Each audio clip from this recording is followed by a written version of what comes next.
For those of you just joining, we're going to get started here in about 2 minutes. So just hang on the line and we'll get started shortly.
Okay, it's now 2 minutes after the hour.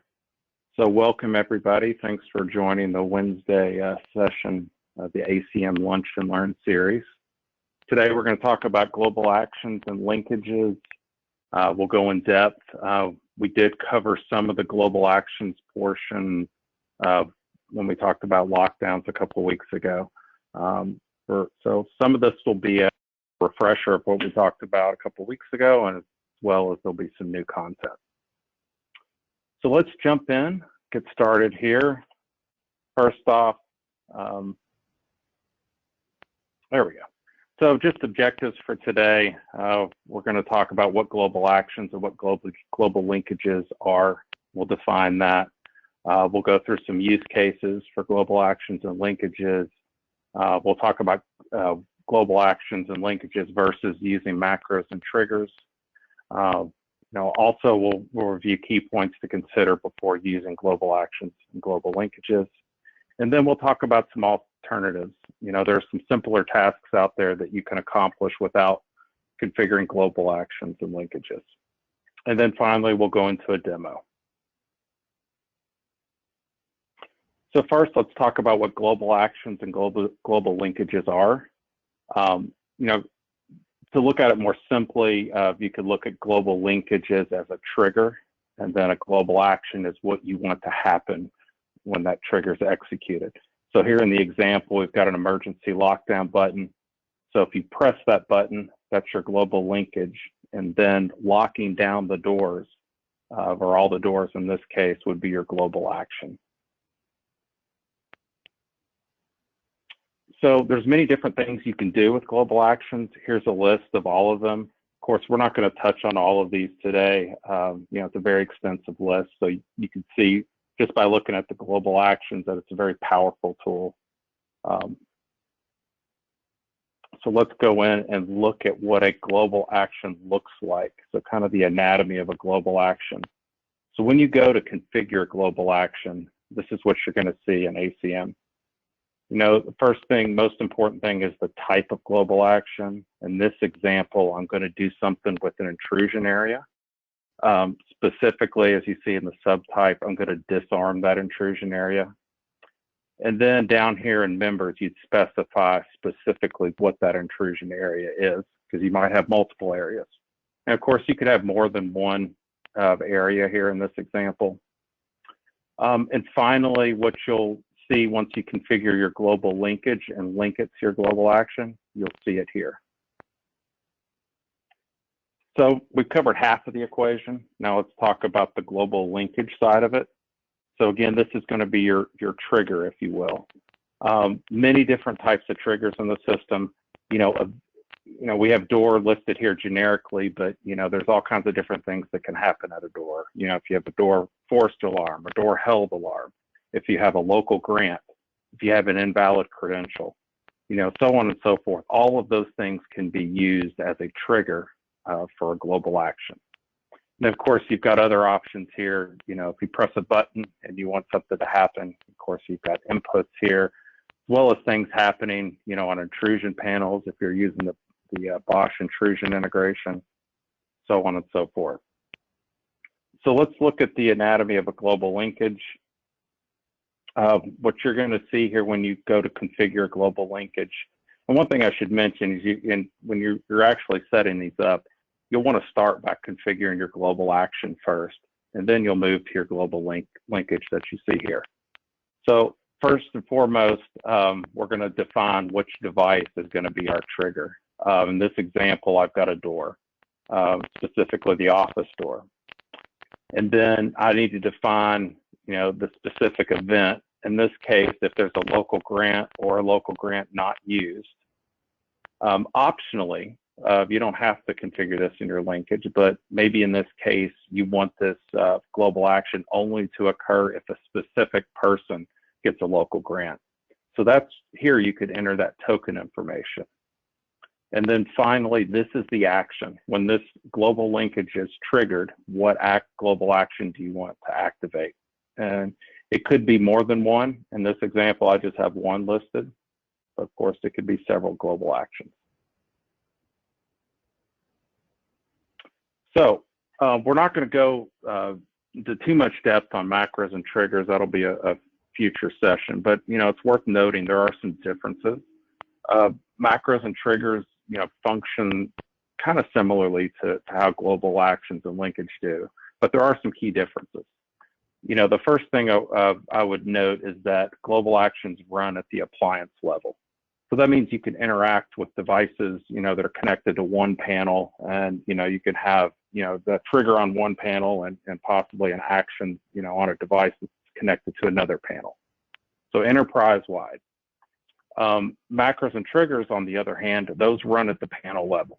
So they don't require the server. The server could even be offline, and macros and triggers would still function.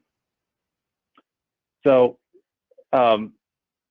something else to note with global actions is if you have some type of outage, the appliance is down, or you have a panel that, an action needs to occur on, and that panel's disconnected from the network. If you have a connection between the devices that, that are involved in your global action, obviously those aren't going to function. Now with macros and triggers, on the other hand, even if, like I mentioned before, even if your appliance is offline, those functions will still execute, but they are limited to the devices, on that specific panel or devices that are connected to it. Okay, some use cases we'll talk about here. Probably the most common, lockdowns. We went over this, I believe it was 2 weeks ago. We reviewed a lockdown scenario where, in the lockdown, we put all the doors in a priority door lockdown mode, or we applied a priority door policy, I should say, and we, uninstalled access groups. All that was done using global actions and triggers. Other examples, intrusion panel integration. If you want to do things like, when you card in the morning, you want that to automatically, disarm your burglar alarm system. Of course, you can do that with global actions. It's quite easy if you have the Bosch integration, but if you don't have the Bosch integration, you're using a different type of alarm panel, we can still do IO logic and, close outputs and things like that when you, that go to the intrusion panel so that you could still get that same functionality. Also, another common usage, and Jared's going to go into this more on Friday, is executing actions for maps. Specifically a couple of weeks ago, I showed you how to do a lockdown, by manually executing a global action from the map.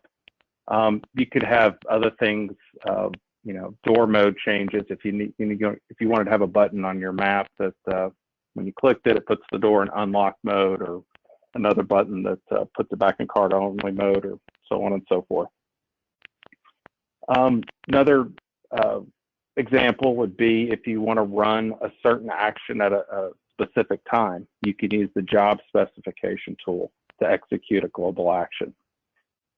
So many more examples. I just covered a few there. And we'll go on a couple key points to consider. You know, I mentioned this twice because it's very important. You know, understand that any global actions you configure, you know, depend on the appliance being running and the appliance being connected to the network, and that any devices that are, you know, you're going to interact with, you know, using your global action, that those are all online and connected to the appliance. A couple other things to consider typically with global actions. Now, this isn't 100% of the time, but typically you're going to have two global actions. You're going to have a global action to initiate whatever, you know, change you're making. Maybe if it's a lockdown, you're changing the door from unlocked to card only mode. And you're going to need a second global action to restore it to its normal state. Another question that comes up oftentimes is, you know, can I execute multiple global actions at once? And the answer is yes. You can use action groups to do that. Now, something else to note, there is a one-way bridge, if you will, between global actions and panel macros. So if you needed to be able to execute a panel macro from a global action, you can do that. An example that might be, let's see, maybe you want to unlock a door for a specified amount of time, and then you want it to resecure. So there's not a delay function in global actions and linkages, but there is in macros and triggers.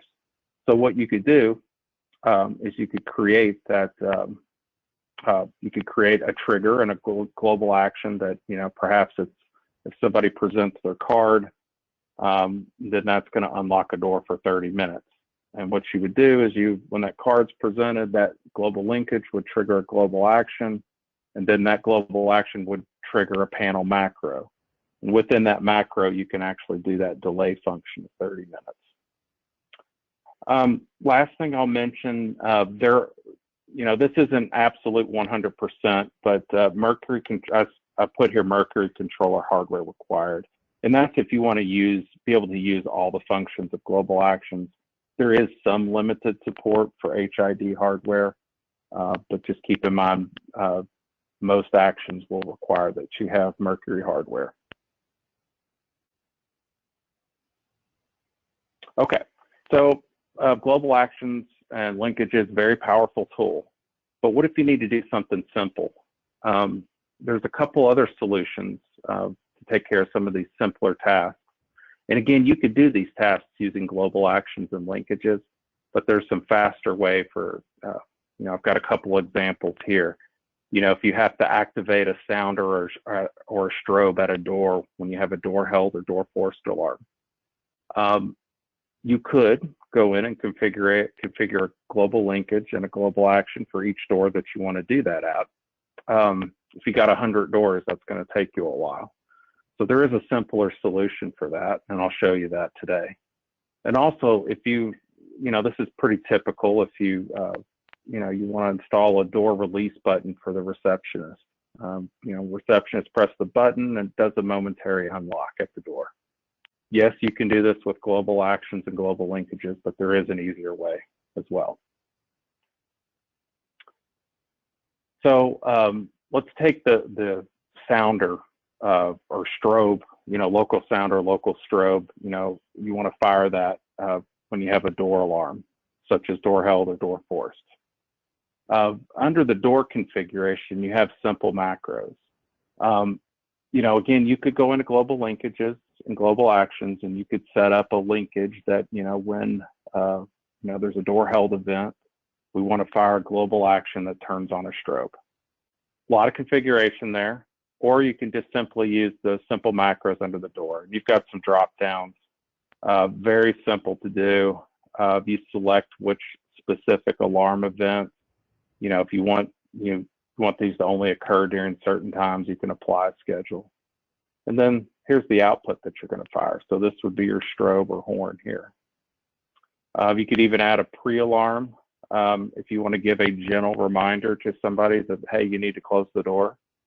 You have a pre-alarm period set up in your door, and you could set up the reader to, start beeping before you actually go into a door held condition. So a lot of functionality there. It makes it very simple to configure these. And if you had to do 100 doors and set this up, at all 100 doors, this is going to save you a significant amount of time. Also, you'll notice that there's canned macros with an input. So, an example of that would be if you have an input button or some type of input, coming into the system. And when you receive that input, you want to fire an output. You can do this with a canned macro. Okay, so let's talk about the door release example. So receptionist needs to be able to press a button, to momentarily unlock the door. Instead of using global actions and linkages, again, you can if you want, you don't have to. You could simply go to the input button that you're going to use for your door release button. And then there's an option here that says interlock. Now, most people, when they hear the term interlock, they think of man traps and things like that. And yes, the interlock feature is used to configure, that scenario, but it's also used, to simply do an interaction between 2 points. In this case, if we have an input point going into alarm, we just want to do something very simple. We just want to unlock the door. And what the interlock feature does is it goes through and it creates kind of a wizard, if you will, a setup wizard, and it goes through, and on the back end it sets up macros and triggers for you. So it makes it very simple. If you need to do a door release, this is how I would do it.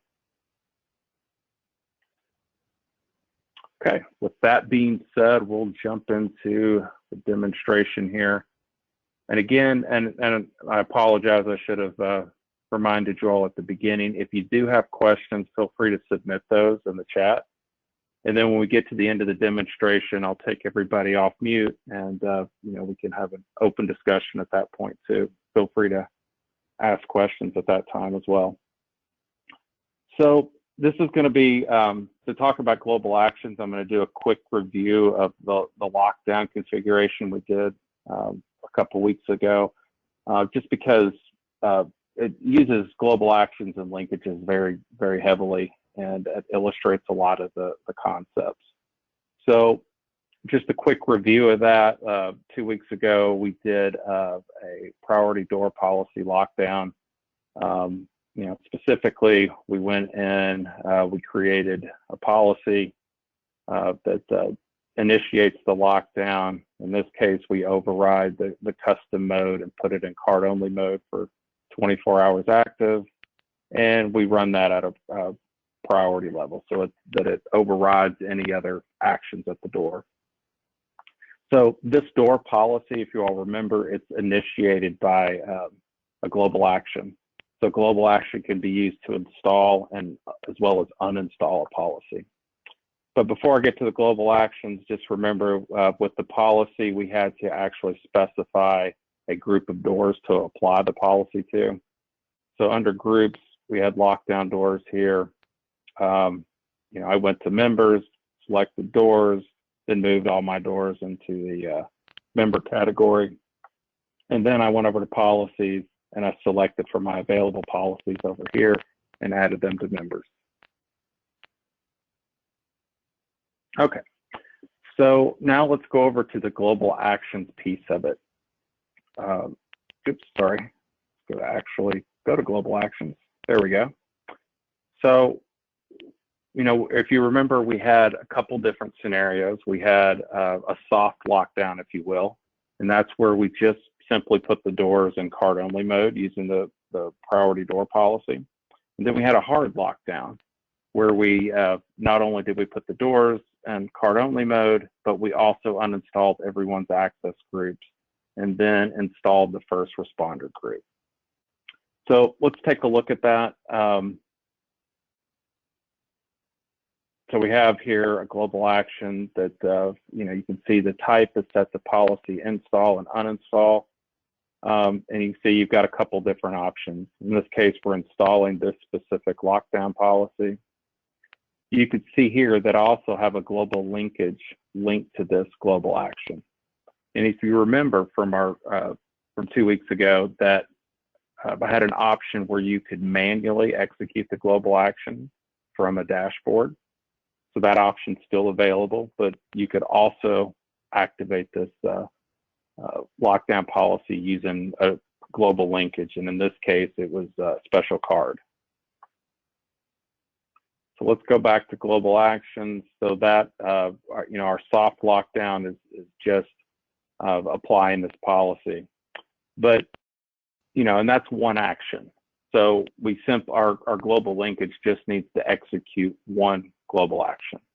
Now, the more complex scenario, or the hard lockdown, if you will, we've got to lock doors, we got to uninstall access groups, and we got to install first responder access group.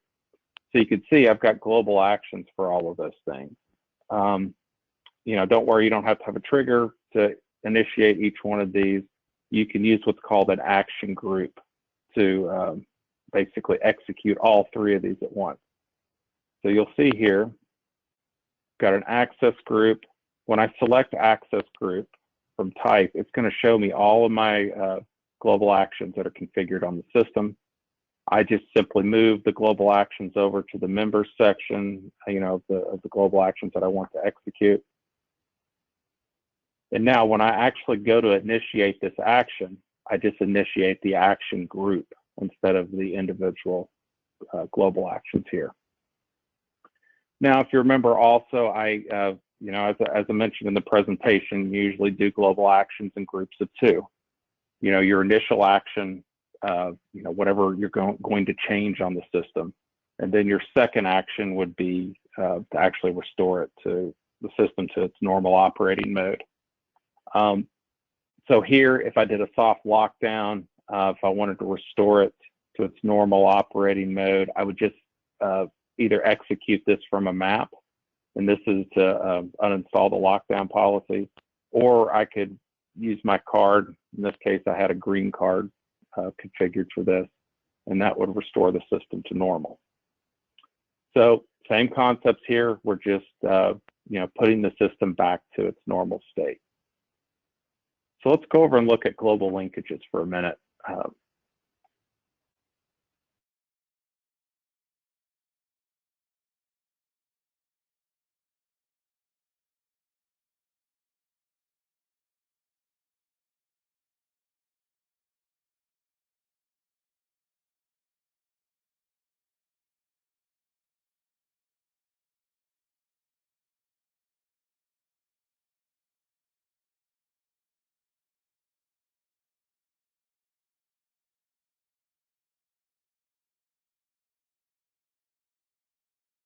We'll use that to initiate.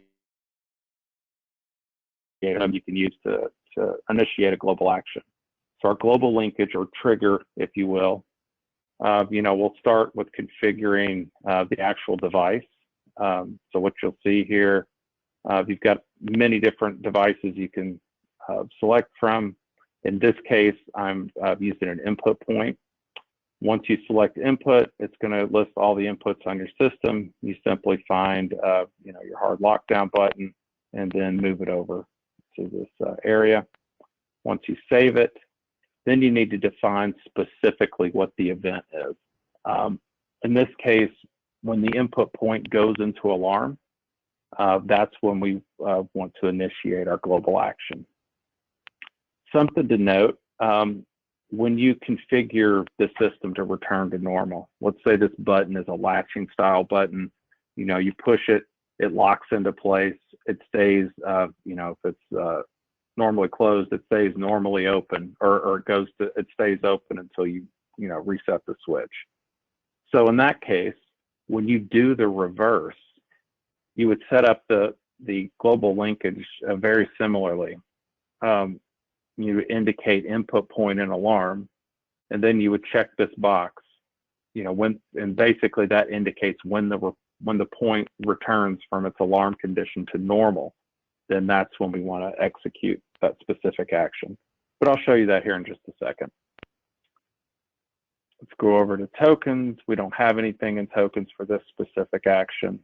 So we're going to leave that blank. Again, tokens is optional. The rest of these fields have to be filled out, the devices, the events, and the actions. So finally, the action. This is the list of global actions that are available over here.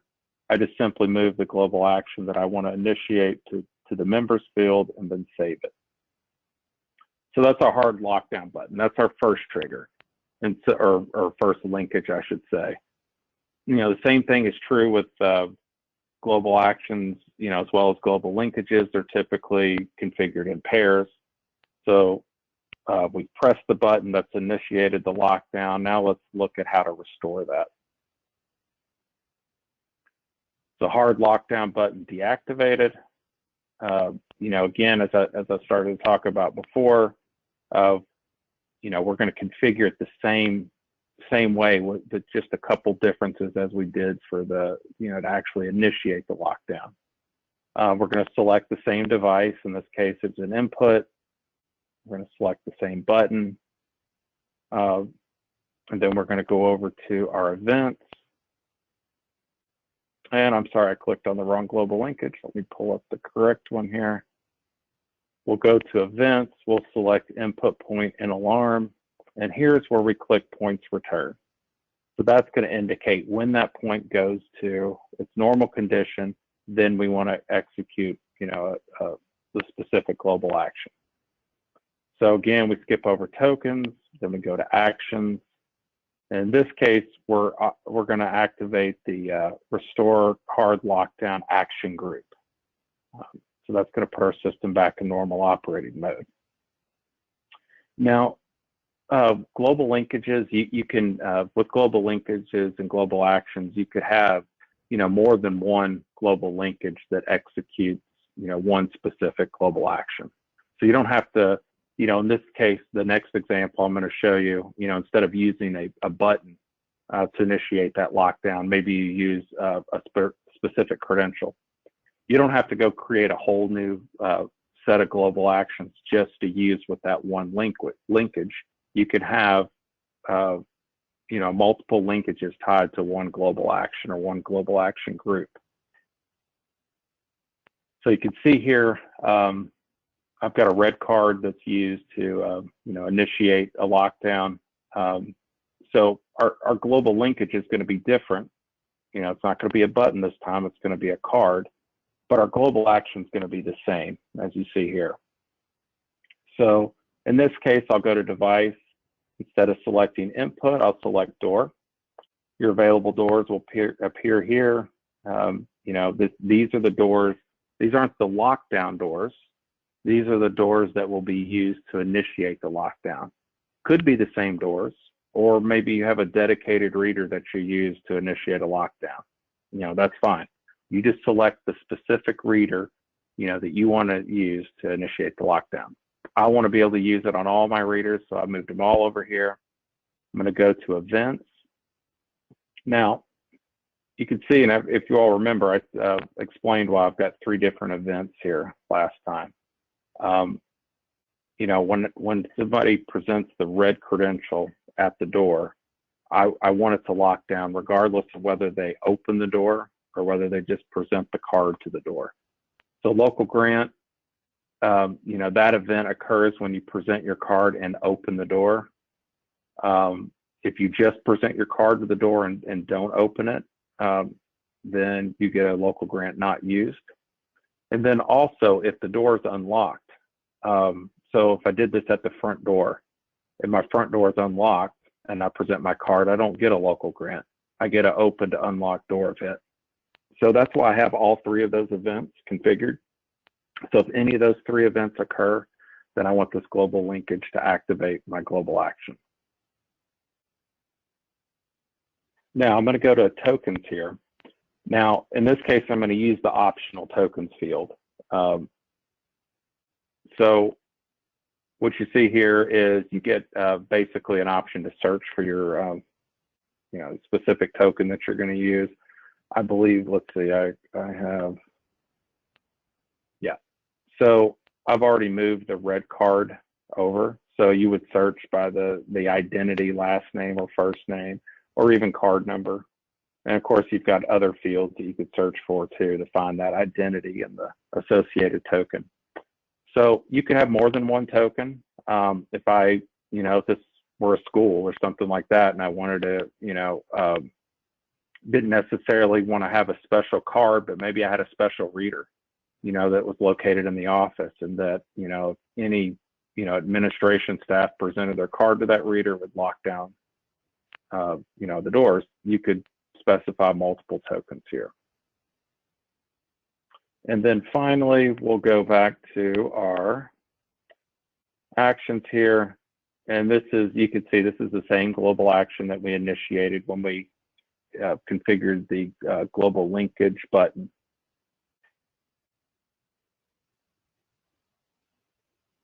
Okay, so we've talked about lockdowns. That's one use of global actions. Of course, there's many different ways that you can do, or many different scenarios you can configure using global actions and linkages. Just to talk about a couple others, while we're on the call here, I'm going to go back to global actions. I'm going to talk about an example of disarming of an intrusion panel. In this case, I've got a Bosch panel connected to this system, and I'm using the soft integration.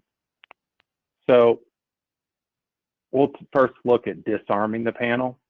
In this scenario, basically, I'm going to configure a global action. I'm going to select my type as intrusion area, and in this case, the specific action I want to do is disarm the system. And then you'll have a list of your areas and the associated panel with that area. And then you're obviously going to pick your area or areas to, to actually disarm in this case. And then you'll see that my global linkage is already configured, and I have it already linked to this global action. So in this case, what I'm going to do is when there's a local grant, I'm going to disarm this panel. So let's go over and look at that global linkage.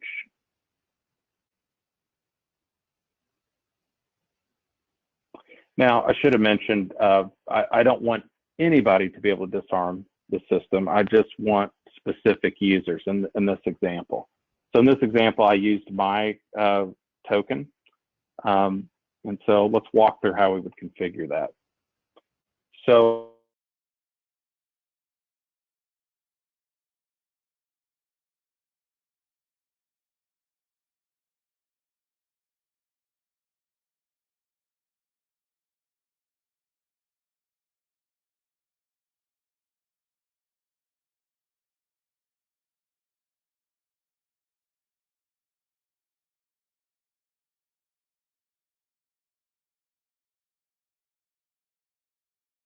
and then optionally, I specified, not only do I want, does there have to be a local grant, there has to be a local grant or local grant not used from this specific token. And when all of these conditions are met, then I want to execute the disarm disarming this specific intrusion area. This could be multiple areas. It doesn't, you're not limited to just one. Now, in this case, of course, you could do, you could, if this was a dedicated arm or disarm reader, there's a function, within the arming and disarming where you can actually toggle arm and disarm. Obviously, I wouldn't do that on the front door, because every time somebody presents their card, you're going to toggle between armed and disarmed. But let's say in this example, in this example, I want to rearm the system automatically. You could do that on the panel itself, but let's say you want to initiate that from ACM.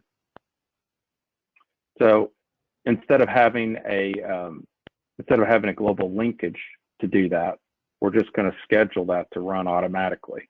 So if you remember from the beginning of the presentation, we talked about we can schedule actions using job specification to run automatically. So in this case, I want to basically rearm my system. So I create a global action for that.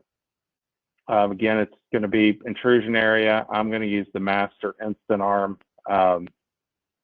Everybody should be out of the building by now. So, I don't want to give them a delay. But if you did, that's fine. You could do that. You could do a delay arm as well.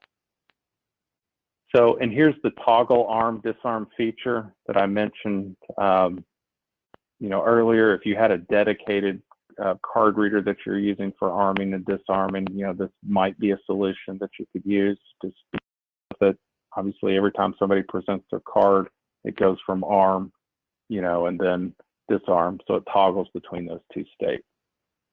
But in this case, I'm going to schedule that to run automatically. So let's go down here. We're going to rearm. And so we get an option here to actually schedule. So I'm going to click on this, and you'll see you can go through. You can give this, give this a name.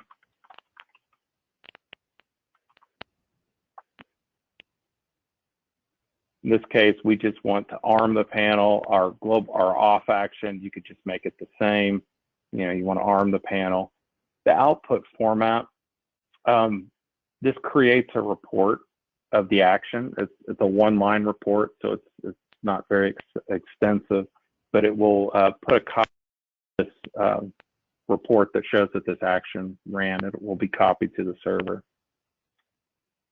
And so you could do this daily, maybe every day. You want to schedule the system to rearm at, 11 p.m.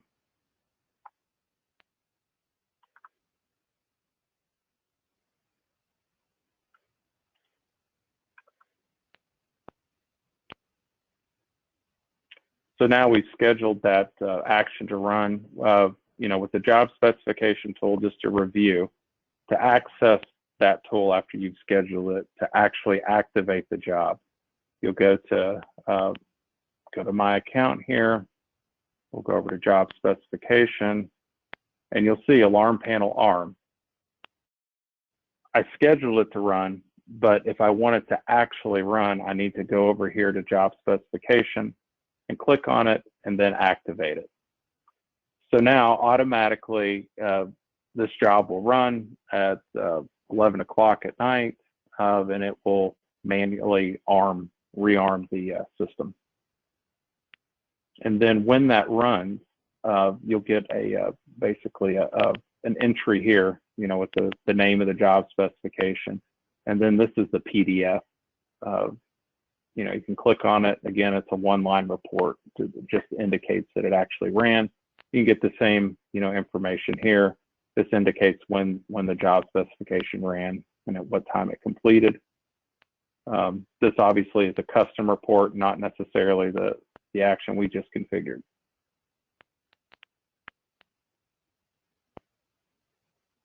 Okay, so let me go back to global actions. Just a couple other notes I want to mention. When you're setting up global actions and global linkages, sometimes things don't work as you expect them to do, or as you expected them to work. So a good way to test your global actions is to manually execute them from here. So that'll quickly tell you whether you've got a problem with your global action or whether it's your global linkage.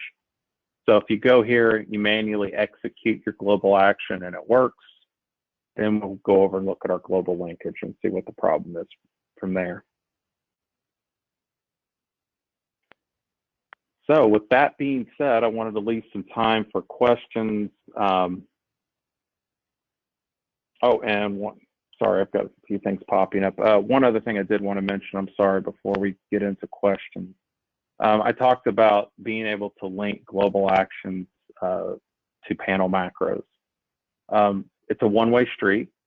So if you do have an action that needs to occur, that can only be done with a macro. And I think the example I talked about earlier was maybe you have, maybe you have somebody that leads some type of community meeting. And when that person uses their token to get into an area, you want the door to unlock for 30 minutes so that people that are coming to the meeting can get in, but you want the door to restore back to its card-only mode, because you don't want to leave the door unlocked during the whole meeting. That's a case where you'd have to use a global action to execute a panel macro. So just to show you a quick example of that, and of course this isn't the only use of when you'd want to use this, but just a quick example. First, let me start with the macro portion. Let's go back to our panel here.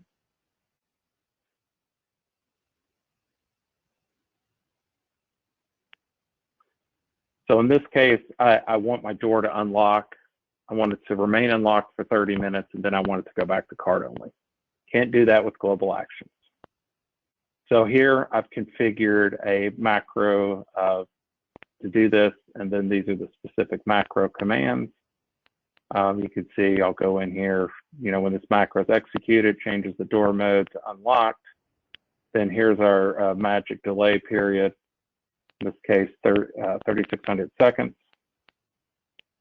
And finally, restoring our door to card only mode. So I don't have to click a trigger.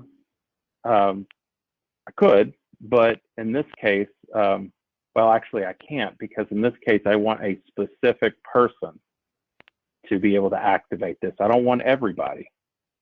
So if I wanted to allow, anybody that uses a valid credential to unlock the door for 30 minutes, then I could do that with triggers. But in this case, we don't have an option to link a specific token to a trigger. So that's a case where we have to use global linkages. So here we've configured the macro and the specific macro commands. Now we have to find a way to execute it. So we're going to go back to global actions. Here you can see we're going to unlock the office door for 30 minutes. And this global action, really all it's doing is executing that panel macro.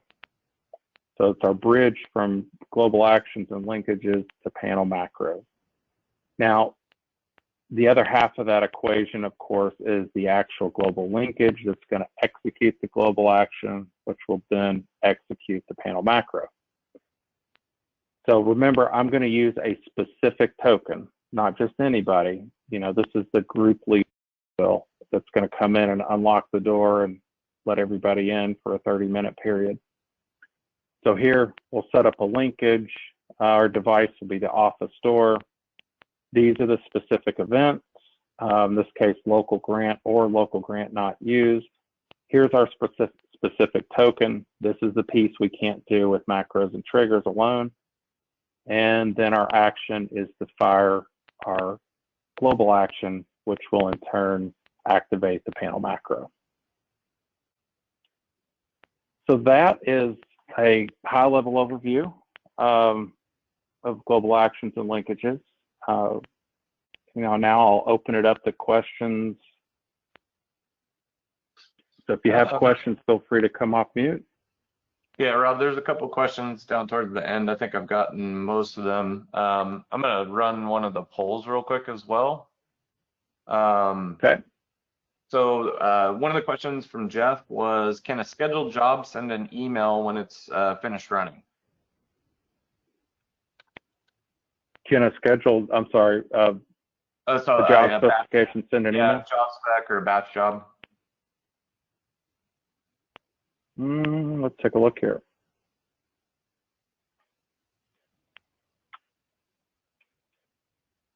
I don't believe so unless it's a report, but let's double check.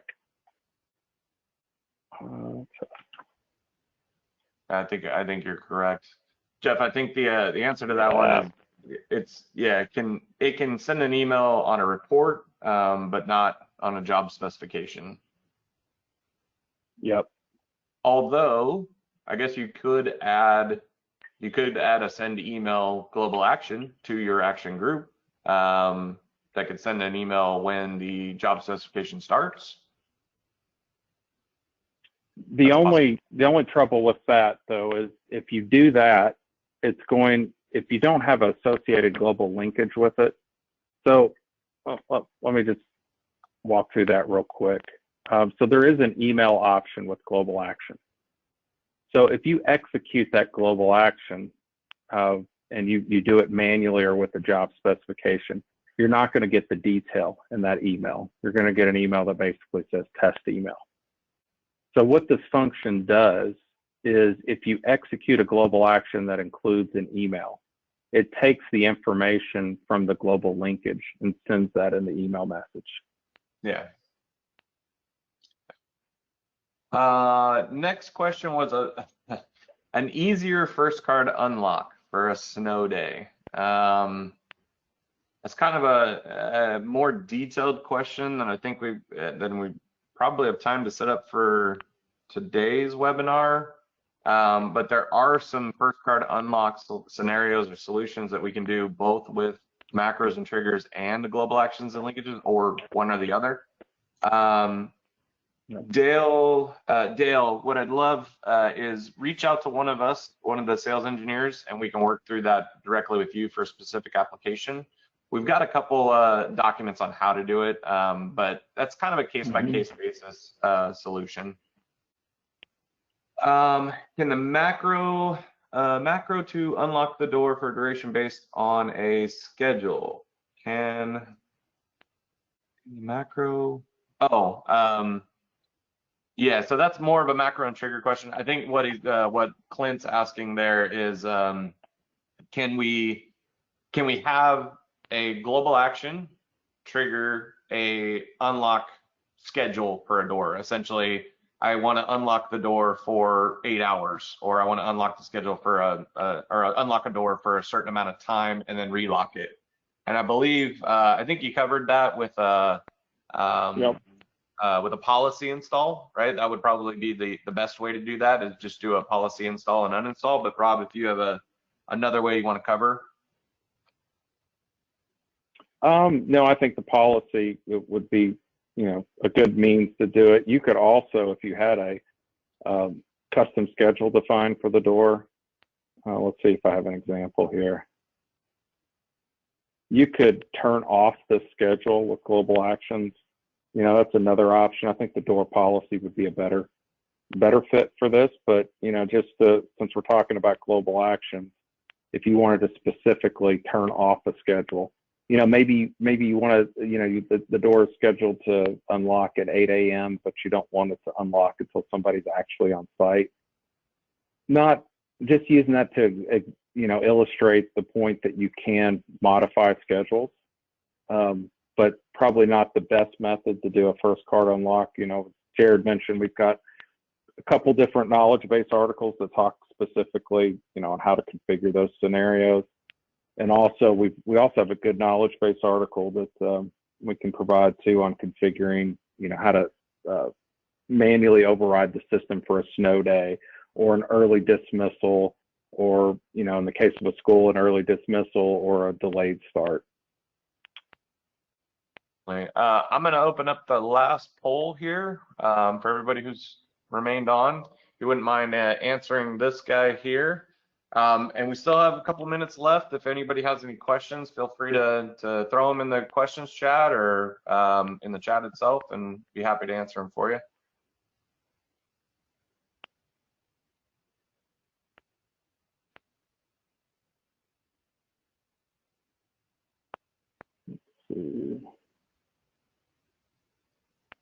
And trust me, guys, I have misspelled macros plenty of times. So they are not Marcos, they are macros. It's okay. Don't worry about that. I think we all got it. Oh. that was right. I didn't even catch that. Yeah, that was no, right. It was probably me. I sent them to him. So. Right. Yeah, my intention was to run this at the beginning of the call and then again at the end. But, it looks like, as far as the poll's concerned. Yeah. Looking at our answers here. Yeah, we did just get a question from Jeffrey.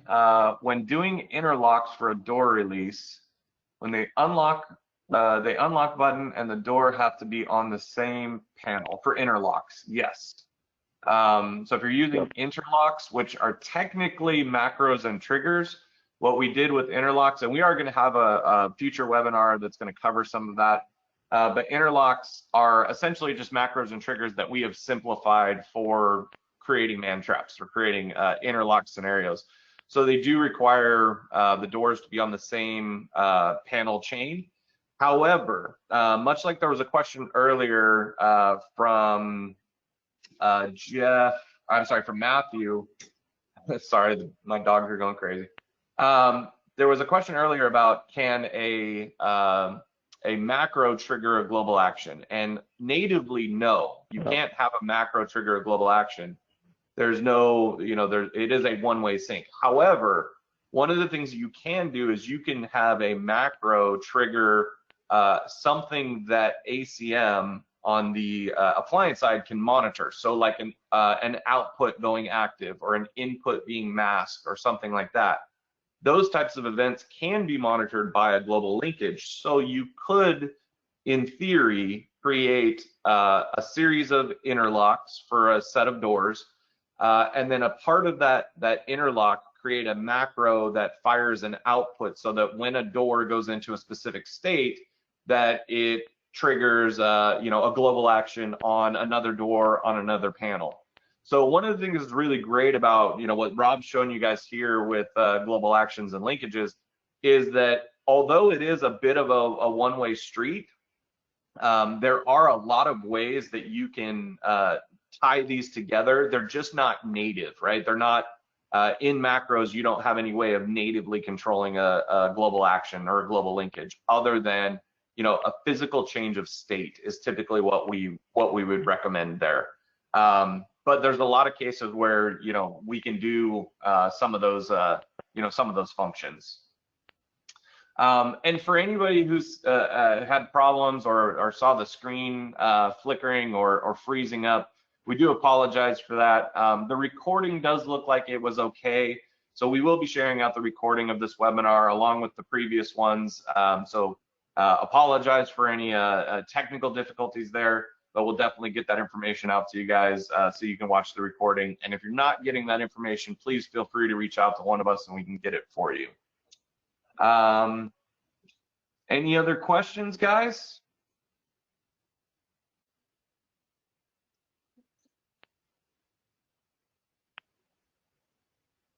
All right, Rob, you want to wrap us up? Yeah. Thank you all for joining. Jared, do you want to talk about what you're going to be showing on Friday? Yeah, so Friday, I'm going to be kind of piggybacking off of some of the things that we learned today with global actions and linkages. I'm going to be covering maps and dashboards, how to create them, how to apply them, and then how to use a lot of the things that Rob's talked about today, and then in our lockdown webinar on how to use maps and dashboards to provide a kind of a seamless unified solution for your customers. So going to be a great one on Friday. Today is Wednesday. And if anybody needs the link to the webinar for Friday and you don't have it, please feel free to reach out to one of us and we'll make sure you get that information. And happy to have you all here today, and thank you for your attendance. Well, thank you all very much. Have a great afternoon, and we'll see you all again on Friday.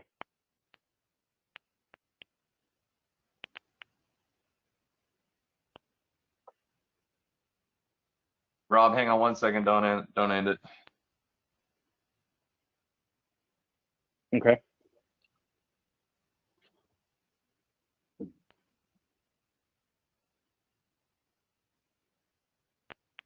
Matthew, I'm putting emails into the question window right now. Give me one sec.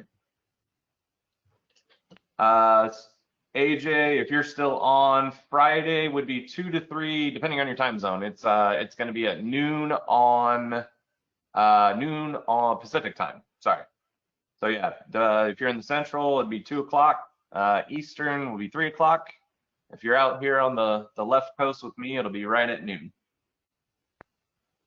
Awesome. Thank you, guys.